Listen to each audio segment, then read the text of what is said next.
Man, how you doing? Not too bad. And yourself? I'm here. I'm living. I'm thriving.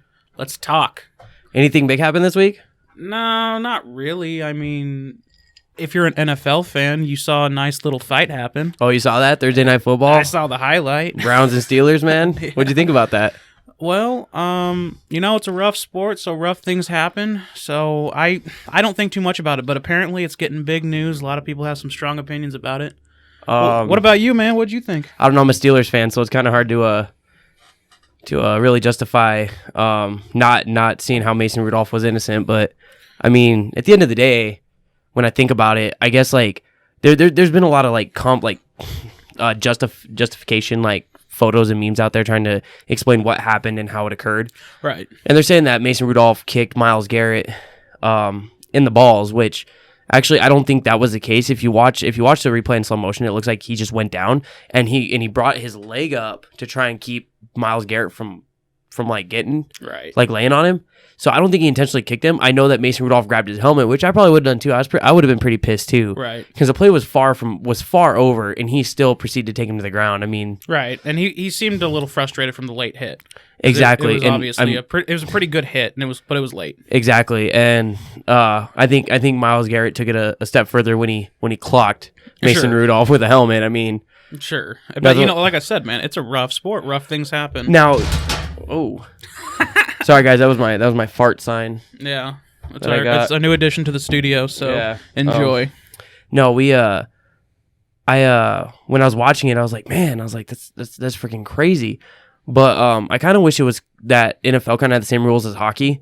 You just take your helmet off and just go at it till somebody falls down and call it good, you know? Oh, exactly, man. I mean, that's a lot of testosterone out on the field. But what didn't make any sense to me was how the Browns, how Myles Garrett decided that he was going to take that to the next level when they were already winning. Mm-hmm. I don't know what he was so frustrated about, unless it was Mason Rudolph pulling on his helmet, which I didn't think that was necessary, but I think that definitely the actions of Myles Garrett far exceeded what anything Mason Rudolph had done at that point. Absolutely. I mean, in a civilized society like we live in, we look at acts like that and we try and dissect them and we try and figure it out.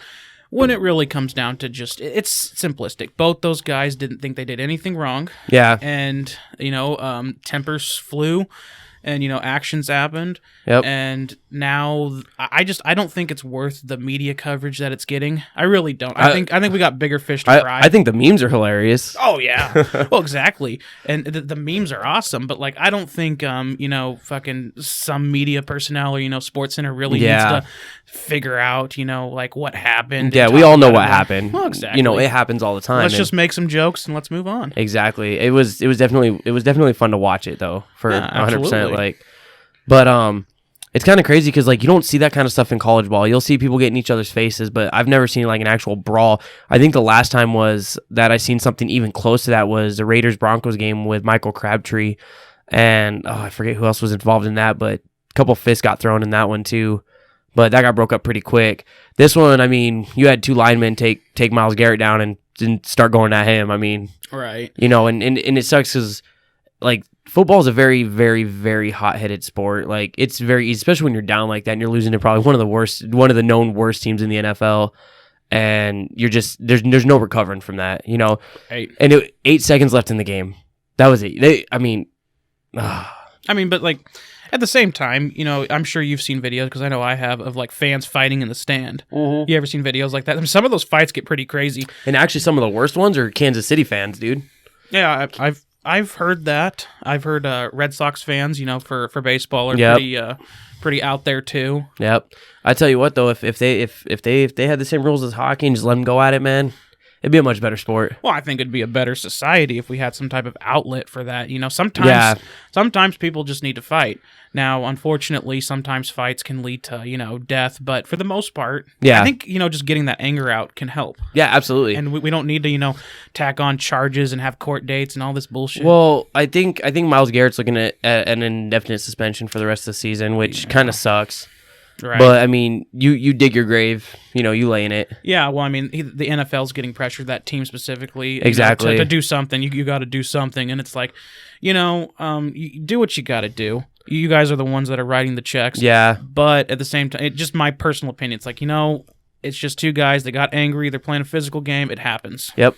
I think probably my favorite part of that whole video was watching the coaches, Mike Tomlin, and I don't remember the coach's name of the Browns because I really don't care, but they're just standing there and they're kind of like, what the fuck just happened? Do the Browns even know the name of the coach? I don't think they do. I really don't. Which is crazy because the Browns had a really good game. OBJ had a really great game. He had some really great catches, and so did Jarvis Landry. It was just a bad spot, man, and it was just especially defensive players. They get that. I was a defensive player when I played football. And I mean, it happens. Right. And, just a little bit ago, you compared some of these, like in the NFL to like college levels athletes. And what is it about, professional sports that you see a lot of these athletes act out? And I have my own theory, but I'm interested to hear what you got to say. So here's the thing. And this is one reason why I actually prefer to watch college ball. I've gotten more into it as the NFL's kind of gotten a little more wimpy with their safety regulations and things like that. But college players are trying. They want to go professional. So they're out there. They're actually busting their ass. They're trying to make plays, unless you're Nebraska and then whatever. But I mean, if you watch Ohio State play, if you watch Wisconsin play, I mean, Alabama, Clemson. I mean, these teams are just freaking good. It's more enjoyable to watch a college game right now than it is to watch professional football. And I think part of that is once they hit that professional level, especially if they're a starter.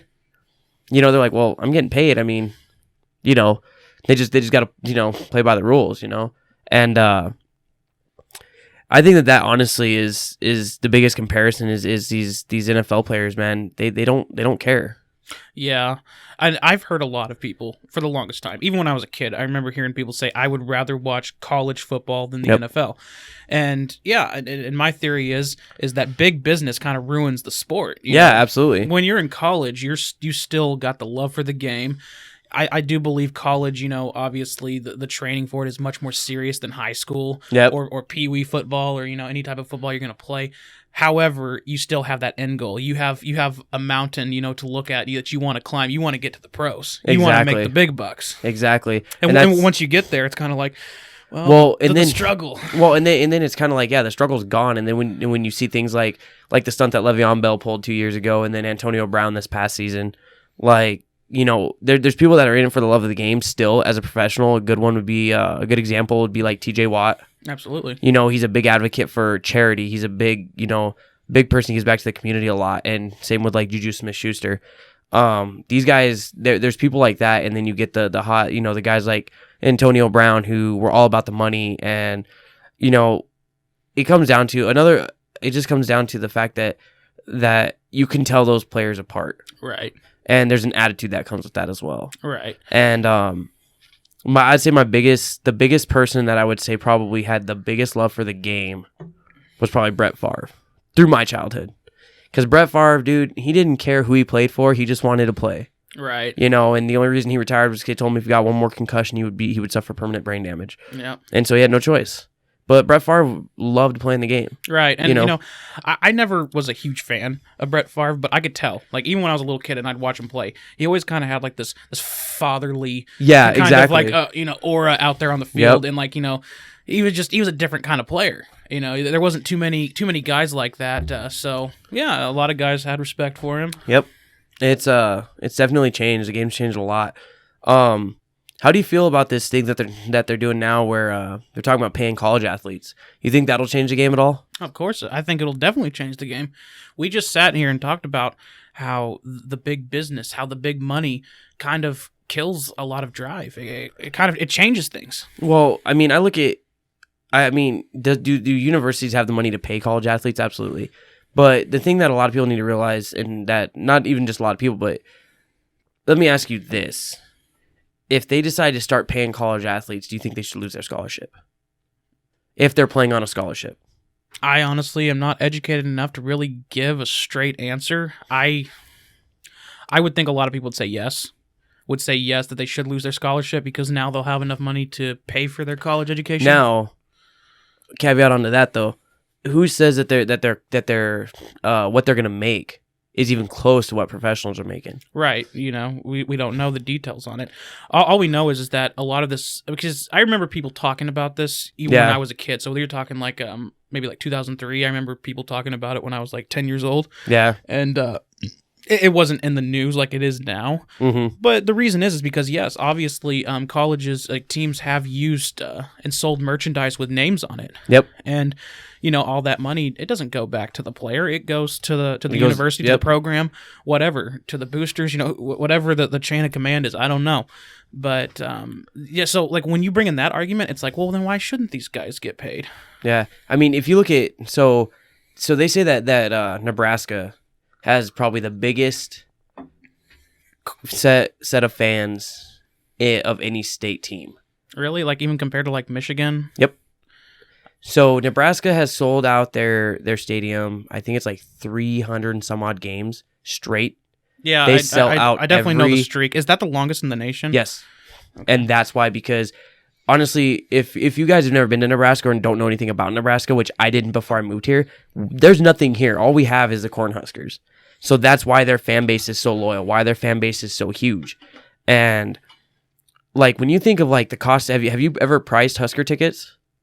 Yeah, I've been to a few games. So you think about how many, there's what, like 80,000 seats in Memorial Stadium, something like that. Give or take, yeah. So you got to think about how much money they're making per game just on tickets alone. Oh, yeah. That doesn't include concessions. That doesn't include renting the skyboxes. It doesn't include the merchandise. Yeah. So when you start adding all that up, I mean, you figure one home game's probably raking in $10 to $15 million, give or take. It's definitely raking in a lot of money. Well, yeah. So, I mean, does the university have the opportunity to pay those people? Yeah. And here's my thought on this. Even if it's not that much, if you give them a stipend, if the athletes are getting a stipend, even if they're making $1,200 a month mm-hmm. to play football, you know, and they keep their scholarship, and it's only the starters that are getting paid, people are going to start playing harder. They're going to start working harder. So just to get this straight, you are for them getting paid. I'm not saying that it's a bad idea. Today, when I was training at my second job there at Walmart, I met a college student who is a tennis player at Midland who's there on a scholarship. And we also know, obviously, our sponsor, the girl that we sponsored for wrestling, she also is there on a partial scholarship at Midland. I'm telling you this right now, she better win. Yeah. To see them still struggle to still pay bills, because he told me because he works at Walmart part-time. And I said, so you don't live on campus? And you know what he told me? He goes, no, because if I lived on campus, I would have to apply for more financial aid or more student loans to cover my dorm. He goes, I work part-time and live off campus with roommates to avoid adding more debt. Right. And I know that at a lot of universities, because Midland's a very small university. Yeah, absolutely. At a lot of universities, I heard like your first 2 years or something, you don't even have that option to live off campus. You have to live in the dorms. University of Arizona's that way, and so is Arizona State as far as I know. And I think a lot of colleges are like that. So I know with Midland, if you live within a certain radius, then you don't have to live on campus. Right. But with that alone, like, and we'll eventually get one of them in here to talk about it. I'm really interested to hear, especially from a college athlete, like the struggle of that from the college level. But I think if they were just receiving any kind of stipend, whether it be $1,000, whether it be $500, anything to help them with what they're doing, because he was telling me, you know, he comes in there, he's like, I'm so tired, and I was like, well, what's going on, man? He's like, well, I work part time and I go to school full time, and I'm an athlete, and I was like, oh wow, so really nice kid, but like to see him struggle, man, it's not fair. And I know Bernie Sanders, not to get into politics or anything, wants to relieve student debt, which, you know, yes, it's a great idea, but that money's got to come from somewhere. We're not going to talk about that, but when you see it firsthand, it kind of changes your perspective on things a little bit. Yeah, sure. And I feel like that definitely it's something that could possibly be a good thing for the students, because it would help eliminate some of that student debt. You know, especially if they're going to school on like partial scholarships, not full rides. Right. You know, or if they're a walk-on athlete where they're paying out of pocket for their schooling and then they're playing sports as well. That's got to be even worse, man. Right. Because you don't really have time to work. No, what this all tells me is that colleges, universities are a bunch of fucking crooks. I mean, it's a big business. Brings in a lot of money. I mean, we talked about the sports program, how many, just at the gate, ticket sales that they're getting, plus the merchandise, plus the concessions. And that's just one aspect of exactly. it. That's just the sports program. Yeah. That doesn't include drama, band, things of those nature. Yeah, I think a lot of their programs lose money. But, just tuition. Yep. How much tuition it costs and how many students they enroll every year. I mean, yeah, they're bringing in a lot of money. Yeah, especially some of these universities. I think Midland it's like $200 per credit hour. Right. That's fucking expensive, dude. Isn't there like universities too that get maybe like some money from the state or like the city that they're in?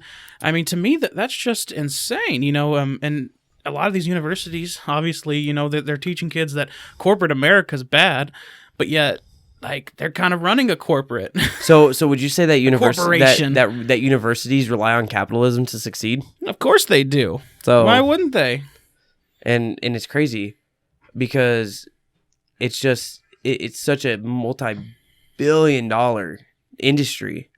Like it has to be. Like we talk about big pharma in the medical industry, right? And how much money they rake in. And that's why, I mean, we'll talk. We can talk about insulin costs all day, and that's probably the biggest thing spreading the nation right now, where health is concerned. But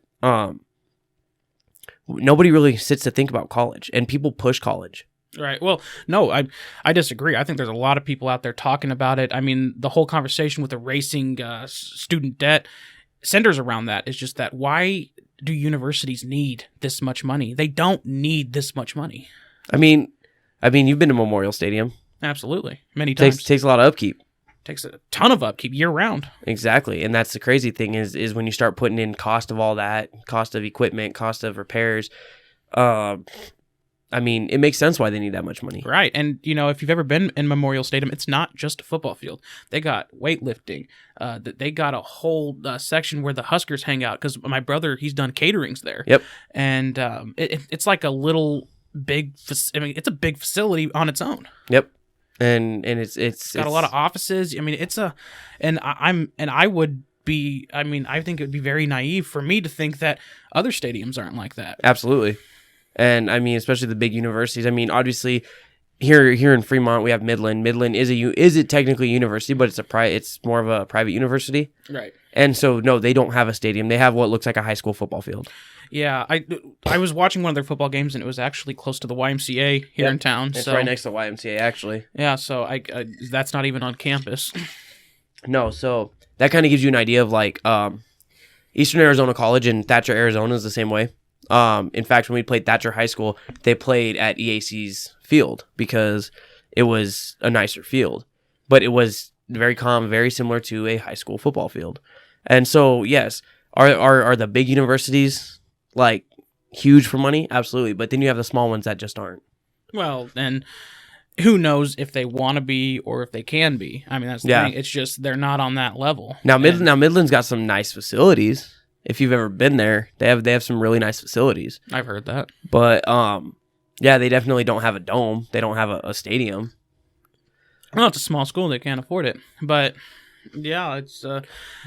What do you think the repercussions would be if they started paying college athletes? I honestly think it would just turn into a mini NFL. I mean, here's the thing: a lot of sports programs don't make money.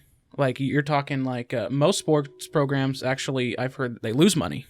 Really? Yeah, it actually costs more to pay the coach, maintain, the travel fees and I believe it. All the facilities that they use and take advantage of, than they're actually bringing in at the gate. Because I mean, even when you're talking NFL, they don't make most of their money at the gate with ticket sales. They make it with merchandise. Yep. And so, yeah, I think it would kind of destroy the game a little bit.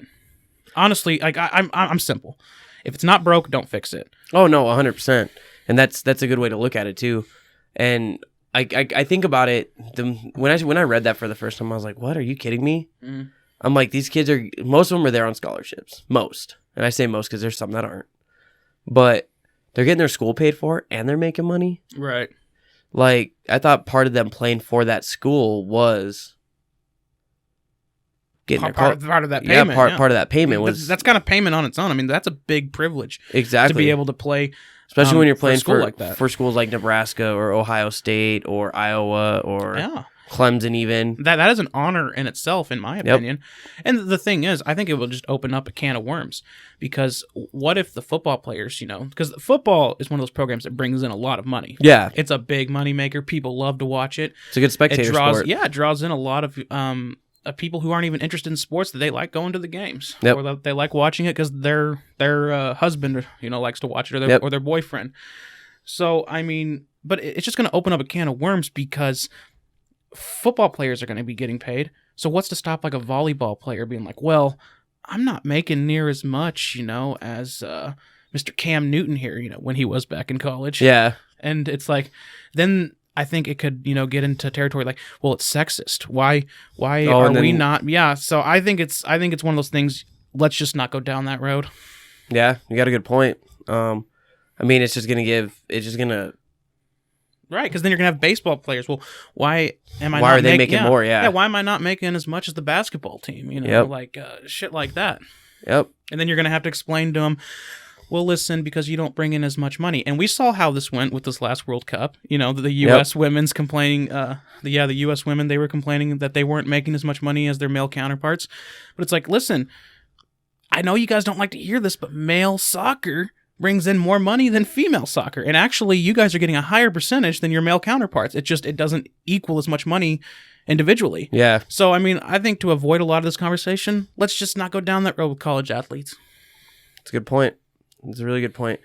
I think also if they start paying the college athletes, the ones that are already playing aren't going to try as hard. No. Because they think, well, I'm already getting a paycheck. And I think that there will still be those ones that do. It could go both ways. Yeah, yeah. On that, and that's all up to individuals. Like we just discussed, there's individuals in the NFL who still play their heart out. Oh yeah, and they still have a love for the game.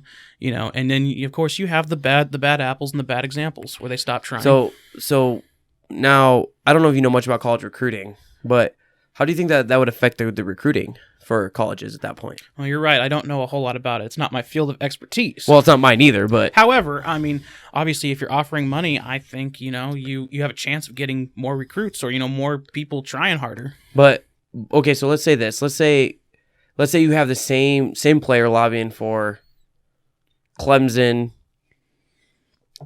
Ohio State, Nebraska. Okay. Now, Nebraska being kind of a subpar team right now, but offering more money than the other two. Do you think that would change the recruiting game at all? Oh, absolutely. Now you're kind of bringing in a capitalist mindset. If I can offer more money to the better players, get a 5-star recruit, then we could turn this program around. But it's like, that's going to open up another can of worms. But then it's going to be, where do you draw the line? Yep. Because like one year I'm getting offered $5 million, the next year this other school's like, guess what? We're going to dig deep in our pockets and we're going to offer this player $10 million. Yep. It's and then you're not going to have that consistency in your teams. You're not going to have. Yeah. It can go a million different directions. It's just a big shotgun. And it's like, why do you want to fucking play this game? Yeah, exactly. And that's all it is. It's a game. It is a game. It's a money game. And it is. And it's too bad because sports, I think they're a big part of our culture. They're a big part of the human spirit, the human struggle. We love sports, but yet you got a lot of people in these universities, and you also got big businessmen. Sure, this is the ugly side of capitalism, but yeah, we take advantage of that and we try to get money from that. Yeah, exactly. It's almost like exploiting for every little cent they can get. Right. Well, and it's awesome at first. The NFL was great entertainment. It's been great entertainment for decades. Yep. But now, we're running into a lot of problems. We're running into a lot of questions that have not been asked and haven't been answered. And I think honestly, if we start paying college athletes, the NFL is going to change a lot. Right. And when are we going to start paying high school athletes? Exactly. I mean, where do we start drawing the line? Pee-wee athletes next, it's exactly. Now, here in Nebraska, our high school football, it's like most other states this size. It's the same, competitive level. However, when you look at like, states like Texas, Oh yeah, even like a big state like California, I mean, high school football, especially in Texas, West Texas specifically, Friday Night Lights made that famous. But yeah, it's taken very seriously. Yeah, especially in Texas, and so you get a lot of top level teams. You get a lot of top level athletes coming out of Texas, because they got great schools with great programs. Yep. Why shouldn't they get paid? Exactly. I mean, they're all putting the work in at the end of the day, and I don't know, man. It just interests me, man. And I keep seeing it pop up a little bit here and there on my feed. It's kind of gone away for a while, but it pops up every now and again. Every time it pops up, I keep thinking about it, and I'm like, I don't know if we need to do this. I don't think it's going to be good. No, it's not good. I mean, it's good that people are asking questions, but yeah. Are they asking the right questions? No, I don't think they are. But one thing we can all agree on is that the owners of these teams definitely make a killing. I mean, they make buku bucks. And the NFL, I mean, when you look at it compared to like the NBA or the NHL, they pay their players less. Yep. That was one thing that surprised me when I looked at the data for how much an NFL player makes compared to an NHL player, which I would bet anything the NFL brings in more money than the NHL. I would bet anything. Oh yeah. But the fact that the NHL pays their players more, like that, like, okay, I could see how an NFL player would be frustrated. Yeah. I mean, even though they are still making good money, I could see why they'd be frustrated, because it's all relative at that point. And a lot of people, like to shame athletes. Well, you're getting paid to play a game, but it's like, honestly, I don't want that life. I would not want to be a professional football player. I would not want to be at practice, be at training, being told what I can and cannot eat. Not being able to have that freedom. Around. Yeah, it would take all the fun out of it. I don't want it. Those guys are built for it. Go for it, but not me. And most of these guys that you see have been playing sports since they were like 5. Right. And we actually had a guy, Kyle Manuel, however you say his last name, played for the San Diego Chargers, graduated Schuyler High School. And he played 4 years for the Chargers, and he actually ended up retiring early. I mean, he played a defensive end, I believe, and linebacker, one of the two. I wasn't a big fan. I just knew him because he was from around here. I knew of him, I guess. But in his interview, when he decided he was going to retire, like he said, he goes, the injuries were just getting too much. And I guess it kind of makes sense, but like when you think of like when a player gets fined, it's like, oh, $50,000 fine. I'm like, dude, that's not even that's not even a year's salary for me. Yeah, like that's ridiculous, and that's just fine. But yeah, it's because they can. Yeah, and it's because they make so much freaking money. What if we started paying professional athletes, $100,000 a year? Yeah, you're talking. That's what they used to pay. I mean, they used to pay them a much more fair wage. I mean, when you look at like a lot of the big baseball players, back in the day, you're talking like 30s, 40s, around the World War II. Most of those guys really didn't make millions. They made a very normal wage, like comparable to what you and me probably make a year. And a lot of them did work other jobs. Yep. And, a lot of them lived on the block, or they lived in the apartment complex. And, you could go knock on their door. Hey, what's up, man? Now, these guys make enough where they live in gated communities. You're kind of hard pressed to go find them and track them down. Yeah, if you can at that point. Right. But you still got those people that are humble. I mean. Sure. So, I mean, what you're kind of talking about, though, is we need to cap the pay. Yeah. Now you're kind of treading on dangerous territory, because I know you're not a socialist. No, not at all. This is kind of treading into a socialist mindset that these guys are getting paid way too much, but we need to stop that and pay them just enough where they can live on. I'm not saying that they get paid too much. I'm just saying that if they took a little bit of time and maybe decrease their wages a little bit, then it would make them work harder for what they have, and you wouldn't have all these issues. Yeah, I mean, these hot-headed individuals and people would work harder. Well, honestly, it's one of those things where if they tried implementing it now, it would be such a mess, and I don't think you could even get back to it. It was one of those things they should have never started paying these guys millions of dollars if they didn't want it to get to this point. Well, what they need to do is do it like golf, right? And pay them a cap salary to a certain extent, and then they have to go out there and get their own endorsements if they want to make more money. Sure. And I think that in itself, you would really see just like Michael Jordan. Michael Jordan made he made money in the NBA, but most of his money today comes from the endorsements. Yep, exactly. And I see what you're saying. But again, you're basically making it so a business, which is the NFL or the NBA or the MLB, they have to abide by this rule. I mean, I guess you got a point. Yeah, and you start doing that, then that's opening up another can of worms. What I'm trying to get back to is, listen, we haven't gotten in this mess with college athletes yet. Why do we want to go down this road to where we're having this conversation, 40 years from now? About college athletes. When they're talking about paying high school athletes, yeah. Maybe we should, only cap their pay to $10,000 a year. It's like, we haven't gotten there. Let's just not go down that road. Yeah, exactly. Let's just not even start. Let's not even start. Because now we're talking about this with professional, whatever the owners are willing to pay them, that's up to them. Some people think it should be more. Could they afford to do more? More than likely. We start paying them $100,000, and we cap them at that. Well, the owners are still getting really rich, and people are going to want to know why. What are they doing with all that money?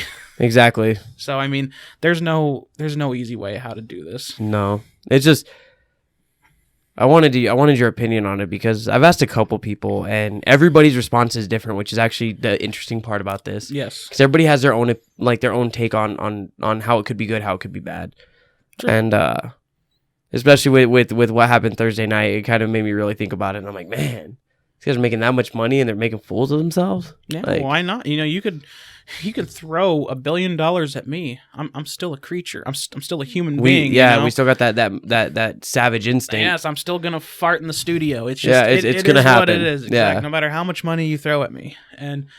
But yeah, people have their opinions. Some people have very strong opinions about this subject. Yeah, and they think they're very right. But it's like sometimes we just need to look. We need to look 5 steps ahead and see where this is going. And honestly, paying college athletes, I don't see it going anywhere good. Nope. And honestly, it could ruin the future of the NFL too. Sure, it could ruin the future of just college sports and the NFL. Yeah, sure. It has any professional sports for that matter. Yeah, right now the NFL really depends. They kind of co-op with the college program with the NCAA. To find their talent. And, the NFL is the end goal. It's the payday. It's the one that the coaches can, tell the players, look, if you keep working hard, you keep on the grind, you're going to end up there. Yep. You're going to end up getting the big paydays. You're going to end up, getting all the girls, whatever. Well, yeah, whatever your dreams are, you can make it happen, but that's where you got to go. Can you do that if you're paying these guys $1,200 a month or whatever, paying them a low? Sure, you could still do that. But are they going to be as motivated? It's going to depend from an individual. $1,200 really isn't that much. It's something, but it's not that much. But it's like, why go down this road? Because then what's to say some guy's not going to push for more? And more and more. Or call it like we said earlier, colleges are going to start competing. Exactly. They're going to start forking colleges already do sketchy shit under the table. Yeah, to get recruits. And the thing is the crazy part is like we look at, and we're going to step away from college for a minute here, but when you start looking at the public school system, it's one of the most they pull funding from school all the time, from education, which is probably the last place they should be pulling any funding from. No, I disagree. So if colleges start forking out more money for better athletes, they're going to lose something somewhere because that money, I'm not saying they're not going to make that money back, but that initial agreement, they're going to, that money. They're going to start pulling money from the classroom. Yeah. Hey, you know what? What are you trying to convince me now? Because I'm all for that. I'm all for those classrooms getting shut the fuck down. Honestly, but no, I see what you're saying. Yeah. You start focusing too much on athletics, then you're going to start losing your class. You're going to start losing the importance of the classroom. You start losing focus on other parts of life. Yep. Sports are awesome. They're a great stress relief. They are great entertainment. But sports are not life, not for everybody, and they are not the one thing that we need to be focused on all the time. Yeah, it's definitely been a hot topic going into all this. So let's talk a little bit about Nebraska's game today against Wisconsin. Did you happen to catch it? I did not. I only got the final score off Google. So the third quarter for the most part before I went to work. And honestly, it's probably I didn't watch the last two Husker games, to be honest with you.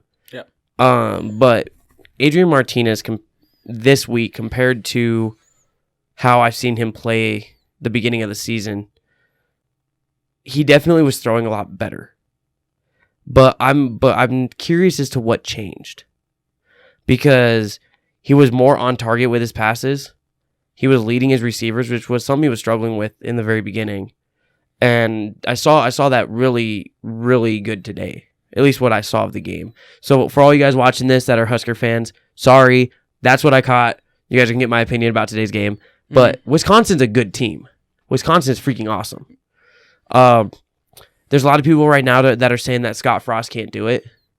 And I don't agree with that. It's only year 2.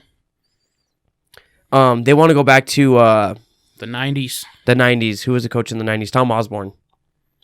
They want the Nebraska team that Tom Osborne had. Yep. And unfortunately, it's not going to happen in 2 years.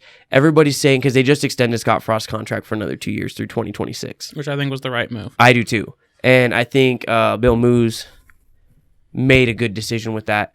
And Scott Frost will definitely get us there. But we need, as Husker fans, and to be honest with you guys, I wasn't a Husker fan until probably like 2 years ago. I've been an Arizona State fan my whole life. I still cheer for the Sun Devils. But having watched the Huskers under Mike Riley and then seeing the improvement that Scott Frost has made, I think our recruiting is going to get better, especially going into the next couple of years. But I think Scott Frost has it in he's going to make it happen. Well, if there's anybody that can, it will be him. And Tom Osborne said that. Right. He said there was an interview I read. It's put out by the Lincoln Journal-Star, I believe, where they interviewed Tom Osborne about Scott Frost. And Tom Osborne himself said, if Scott Frost can't do it, nobody can. And he's right. And I think the reason that we have so much faith in Scott Frost is because of his love for the team. Yep. And the fact that when he played for the Huskers, they were a great team. That was the last national championship that we won. Yep. It was 97, I believe. He beat Peyton Manning. And that should tell you something. Well, yeah, and that's the point. You got to give the guy more than 2 years. And a lot of fans understand that. But, a lot of Nebraska fans are just entitled fucks. They don't know much about the game. All they do know, they don't know anything about recruiting, what goes on. Yep. But yeah, Scott Frost is not just a guy that came in here like Mike Riley, out of state with no connection to the state. Yeah. And Scott Frost, he was born and raised in Nebraska. He played for Nebraska. He's not here just dicking around. He's here because he loves Nebraska. Exactly. He's not just here just to collect a big payday. Even though he is getting paid very handsomely, but he does this is his home. Yep. So, yeah, I think he will turn the team around. I don't know if it's going to be a national championship team. That's the hope. At least not anytime soon. No, not you got to give it 5 years, 5 to 10 years at least. But it's going to happen, and it's But again, who knows if it's going to be a national championship team, but I do think the team will improve. Oh yeah, and I think Adrian Martinez hopefully next year will come out a lot stronger than he did this year. He looked, when I watched game 1, I didn't see the Martinez that I saw the previous year. He wasn't as mobile in the start. It was almost like he was afraid to run the ball. The kid has heart, though. Oh, exactly. You can tell. He has heart for the game. Yeah. And I think that he just needs, I think the one thing that I don't know Adrian Martinez personally. I wish I could get him in here to sit down and talk to him. Yes. I really do. But I feel like maybe he doesn't come out as confident in the beginning of the season. Well, here's the thing. You could be the most talented quarterback in the world, but if you don't have a good line blocking for you, there's only so much scrambling you're going to be able to do. Well, and that was definitely a huge improvement that I saw today until they got sacked for like 20 yards. Those things kill you. You need to have a strong line. He was able to, the line created time. He was able to scramble outside the pocket and make plays. Mm-hmm. And when you watch and I'm going to go back to the NFL for a minute. When you watch older quarterbacks in the NFL, Tom Brady, Ben Roethlisberger, Aaron Rodgers, they're not scrambling quarterbacks. No. They can create time in the pocket, but they're not like Baker Mayfield. They're not like Cam Newton. They're not like all these young guys, Deshaun Watson, who's gonna run the ball. Mm-hmm. That's a new thing that's come out from college ball probably in the last 10 years is scrambling quarterbacks. And I mean, I guess it was always there, but not to the extent it is now. Now so, I mean, it's definitely a very big thing that people look for. Exactly, because I mean, there's several plays that Nebraska will run where it's designed for Adrian Martinez to just take the ball and go. Mm-hmm. And I mean, so when you start comparing that, just the whole mechanics of football on the college levels change, which is transforming the NFL from what it used to be mm-hmm. to what it is now. And so now you have to have these linemen that can create time, that can create space. Because if he's got to roll out and run, he's got to be able to get out. Mm-hmm. And that's the other thing, man. Being an offensive lineman is one of the toughest positions to be in football, and it's the least glorious. Everybody knows when you're fucking up, because when you're fucking up as an O lineman, your quarterback's getting, he's getting sacked, hit. he's getting beat the fuck up, and everybody notices it. Or everybody notices it when you get called on a holding call. Yep. Which it happens so much because that's your instinct. Your instinct is to fucking grab on, and you don't want to lose them. Yeah, you don't want to just keep hitting them with your palms, But being an offensive lineman is a very tough position to be in, and it's a lot of those guys, they do get paid very well in the NFL, but a lot of them, they just don't get the recognition that I think they deserve. Yeah, absolutely. And it's up to the quarterback. A lot of quarterbacks, how you treat your O-line off the field is a big determining factor. Yep. In my opinion. Yep. I 100% agree with you. And honestly, I think probably one of the most difficult positions in the entire freaking team is center. Oh yeah, playing center's got to be the most difficult position. First of all, you got the quarterback's hands up your ass, and then you got to snap the ball, and then you got to try and catch that. Yeah, with this big fucker that's in front of you that's trying to get past you, and that's gonna hit you. Yeah, it's a very tough position. I hated being center. Like I was center like when I played midget football. That's what we call it here, not pee-wee football. Some of you in the country around the country call it that. But yeah, that was a shitty. I hated that position so much, and I couldn't do it, man. Yeah. Like, why does the quarterback have to stick his hands up my ass? Fuck that shit, dude. Yeah, but dude, you're 100% correct. It's. Can we just do shotgun? Yeah, let's just shotgun the whole time. Right. But even, I mean, the concentration it takes to snap the ball in shotgun. Oh yeah. And not you see it fucked up all the time. And that was probably the first, like, one of the things that the Huskers struggled with, starting of the season was, what was his name? Jorgens? Sounds familiar. I think he's a freshman. Mm-hmm. A redshirt freshman, or what is that? A redshirt freshman? Right. True freshman, some shit like that. Yeah. Yeah, as a center, and when they were in the shotgun, all his snaps were high. But I mean, that's just something that comes with practice. Yeah. But I mean, it's just you can't. They don't get the recognition like you said. Well, exactly, and they probably work the hardest. And you see that brings up another point. A lot of those big names that colleges have been able to sell merchandise on are your running backs, your quarterbacks.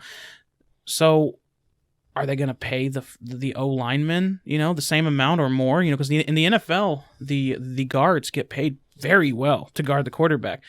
But you're not making as much money. You're not selling jerseys with those guys' names. No, you're not. And so, this is just, again, this is opening up another can of worms. Are you going to pay these guys the same amount you're paying your quarterback or more so? Yeah. It's... Even though nobody knows who the fuck they are, really. Yeah, you're right. I mean, there's just a guy that's protecting the ball, No, they're protecting the quarterback, yeah. Yeah. I mean, but yeah, we're a culture of opening up a can of worms. Yep. And to get away from sports a little bit, another can of worms that's being opened, you and me were talking about this. This is big news right now.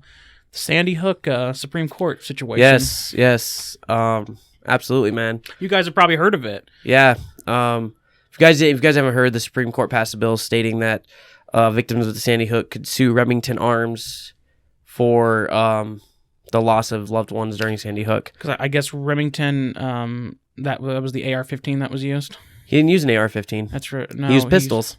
So the Remington pistols, that's the brand that he was using. Well, it was said that the pistols weren't actually Remington. He had a Remington rifle in the car that wasn't even used. Right. So why Remington is being sued? Now, that's just speculation. I can't confirm nor deny that. Definitely don't ask Alex Jones about it. Yeah, absolutely not. But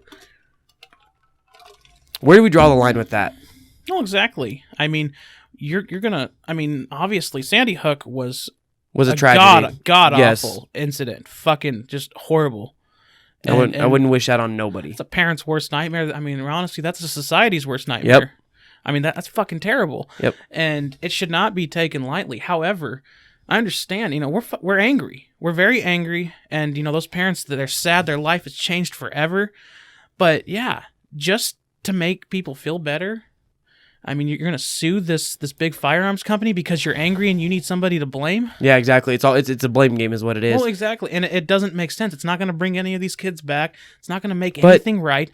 And again, what other products? I mean, are we gonna sue Jack Daniels every time a drunk driver kills one of our loved ones? I don't think anybody. I mean, I think most of us have known somebody who's been in an accident, if not killed, due to a drunk driver. Yep. I know I have. I lost a friend. Yeah, in drunk driving accident. Exactly. Most of us have lost families. I know. I can think of a few people. Yep. And it is terrible. But you know what? That's not Jack Daniels' fucking fault. I hold that on the driver. Yep. And the driver alone. Yep. And that's as a society and just human nature in general. We always look for that scapegoat. We always look for that person to blame. Yes. And sometimes it's not about finding the person to blame, or I take it back. It's about finding the right person to blame. And it's the person committing the act. It's the perpetrator. Yeah. And I mean, it comes down to people.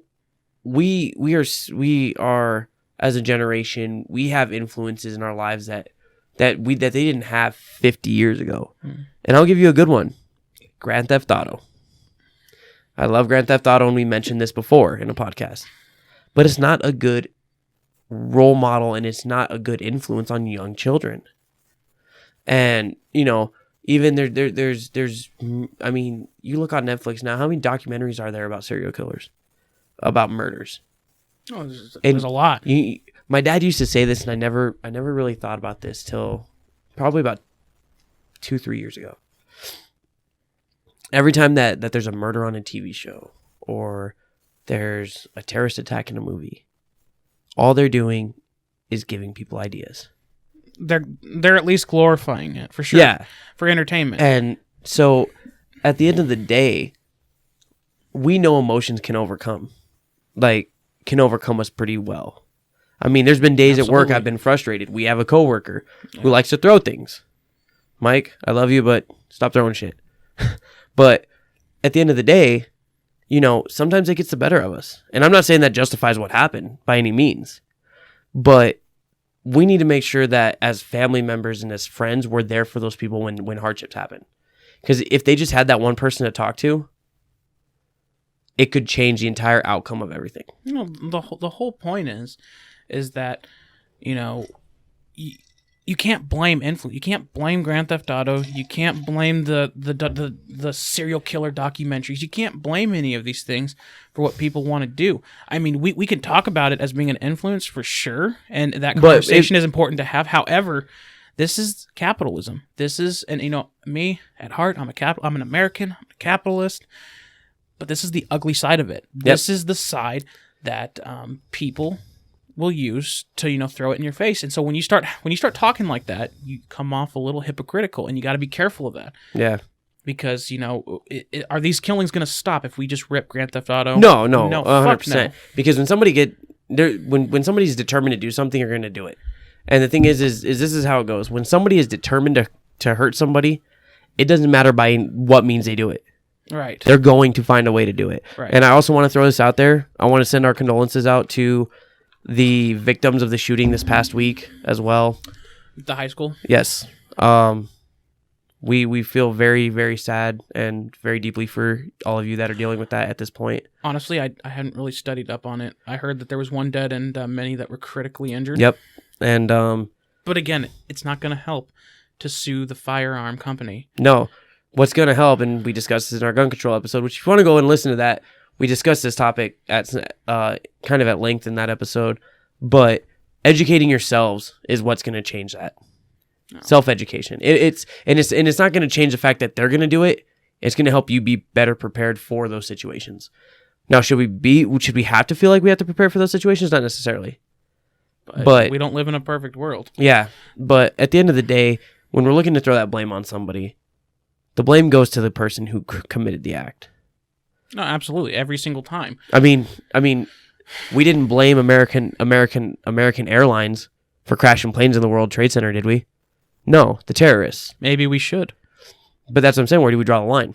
If American Airlines didn't have planes, those terrorists wouldn't have been able to do that. No, you're right. It would have been United or Delta or frickin' Southwest. Well, then we need to start going after all of them. That's what I'm saying. Where do we draw the line at?